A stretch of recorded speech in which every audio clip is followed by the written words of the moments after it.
বিসমিল্লাহির রহমানির রহিম।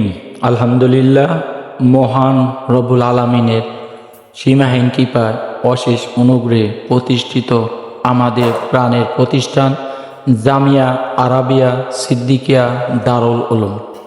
এটি কেবল একটি মাদ্রাসা নয়, বরং ইলম, আখলাক, তাজকিয়া ও আধ্যাত্মিকতার এক উজ্জ্বল বাতিঘর। 1977 সালে এই মাদ্রাসার বুনিয়াদ স্থাপন করেন আমাদের পরম শ্রদ্ধেয় দাদা হুজুর মরহুম মৌলানা মুহাম্মদ আজহারুল ইসলাম সিদ্দিকী রহমতুল্লাহ।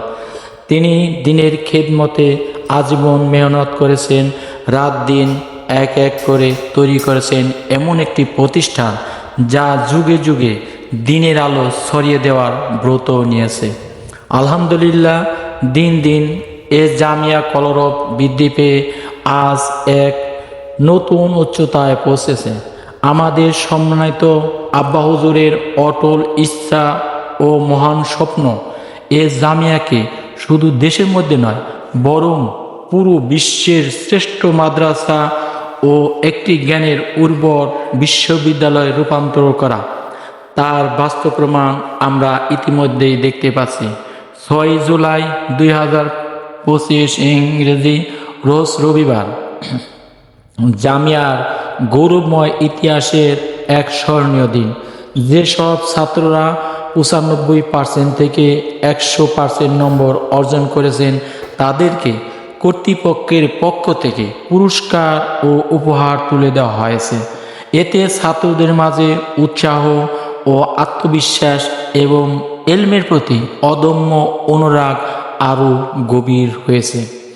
আমাদের প্রিয় উস্তাদগণ পূর্বেই প্রতিশ্রুতি দিয়েছিলেন, যারা সর্বোচ্চ ফলাফল অর্জন করবে তাদেরকে বিশেষভাবে সম্মানিত করা হবে। আল্লাহর রহমতে সেই প্রতিশ্রুতি পূরণ হয়েছে। শুধুমাত্র পাঠ্যজ্ঞানে নয়, বরং হাম, নাত, গজল ও ইসলামিক সাংস্কৃতিক অঙ্গনেও আমাদের ছাত্ররা দক্ষতা ও প্রতিভার স্বাক্ষর রাখছে। জামিয়ার ছাত্রদের কুরআন সুন্নাহর গভীর জ্ঞান অর্জনের পাশাপাশি আখলাক, আধ্যাত্মিকতা ও সুন্নাহর উপর পূর্ণ ইত্তেবা শেখানো হয়। সকাল সন্ধ্যায় জিকিরের মাধ্যমে অন্তরকে পরিশুদ্ধ করা হয় এবং দৈনন্দিন জীবনে সুন্নাহ বাস্তবায়নের জন্য জায়নামাজ, পাগড়ি, দস্তরখানা, মেসাক প্রভৃতি ব্যবহারে গুরুত্বারোপ করা হয়। এছাড়াও ছাত্রদেরকে বয়ান, বক্তৃতা দেওয়া, নেতৃত্ব ও বিভিন্ন ইসলামিক কার্যক্রমের প্রশিক্ষণ প্রদান করা হয়, যাতে তারা আগামী প্রজন্মের আলোকবর্তিকা হয়ে দাঁড়ায়। বর্তমানে আল্লাহর অশেষ রহমতে প্রায় 600 জন ছাত্র এ জামিয়া ইলমের দীপ্ত আলোয় আলোকিত হচ্ছে, যাদের সুশিক্ষায় নিয়োজিত আছেন প্রায় 35 জন অভিজ্ঞ, তাকওয়া ও ইখলাসে পরিপূর্ণ উস্তাদ। আমাদের হৃদয়ের অন্তঃস্থলে থেকে একান্ত দোয়া, আল্লাহ তাআলা এই জামিয়াকে দুনিয়া আখিরাতে কবুল করুন, এর কল্যাণ ও ফয়েজ বিশ্বময় ছড়িয়ে দিন। আমাদের সকলকে ইলম, আমল ও ইখলাসের মাধ্যমে নিজের সন্তুষ্টি অর্জনের তৌফিক দান করুন, আমিন। আমাদের মাদ্রাসার একটি অমূল্য রীতি আছে, যা শুধু এই প্রজন্মের জন্য নয়, পরের প্রজন্মের জন্য অনুকরণীয়। প্রতিদিন বাদ আসর ছাত্রদেরকেও বসে থাকে না। কেউ হাতে কুড়াল, কেউ বেলসা, কেউ বালতিতে পানি, কেউ আবার চারা হাতে নিয়ে দাঁড়িয়ে যায় মাটির পাশে। কেউ গাছ লাগায়, কেউ গাছের যত্ন নেয়, কেউ মাছের খাবার ছিটায়, আবার কেউ মাঠে নামে খেলাধুলায়। এ যেন আসর থেকে মাগরিব পর্যন্ত সময়টুকু আল্লাহর দেওয়া একটি নিয়ামতকে সঠিকভাবে কাজে লাগানোর এক অপরূপ দৃশ্য।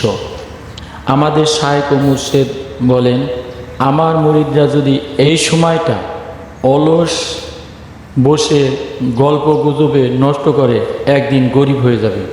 সময় নষ্ট করবে না, কিছু না কিছু ভালো কাজে নিজেকে ব্যস্ত রাখবে।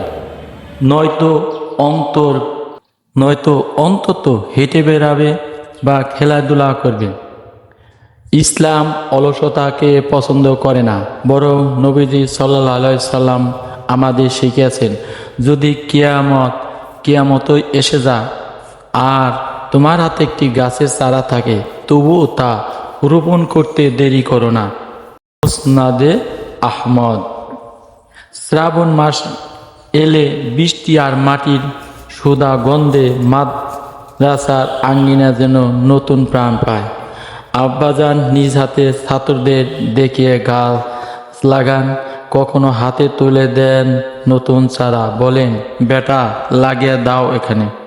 ছাত্ররাও আনন্দে কাজ করে, যেন এটি শুধু কাজও নয়, বরং ইবাদত, আমল, বরকতের এক উপায়।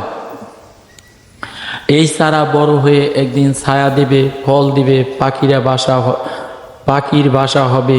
যিনি লাগিয়েছেন আল্লাহ তার আমল নামায় সোয়াব লিখে রাখবেন।